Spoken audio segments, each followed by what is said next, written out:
The Democratic National Committee kicked off its annual summer meetings in Minneapolis today. The party faces a number of tough issues as it tries to bounce back from 2024's losses. The DNC, on top of all that, is also trailing the Republicans by tens of millions of dollars in cash. And members are also divided about messaging and the right path forward. CBS News political reporter Hunter Woodall joins us now from Minneapolis. And Hunter, thanks for being with us. A difference of tens of millions of dollars.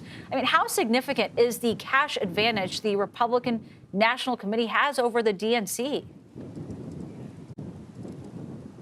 Well, good afternoon. And I was crunching the numbers last week when the new campaign finance reports came out.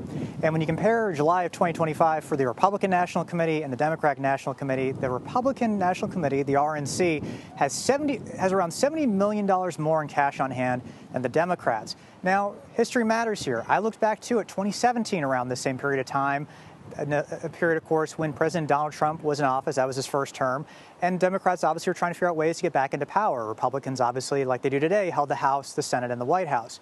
That gap, while still being there in 2017, was far smaller than it is now in terms of just raw numbers. So that $70 million gap that we're seeing through the end of July 2025 isn't exactly instilling confidence in some Democrats. And the path forward is not a clear one. When it comes to next steps here, why is the party so divided over the direction it should go for the midterms and 2028?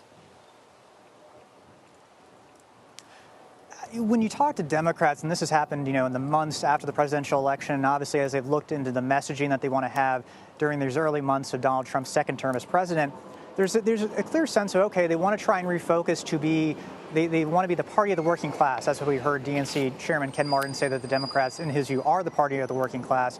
But that's obviously a tension that some voters really do not feel that way, even though traditionally there has been that belief among some.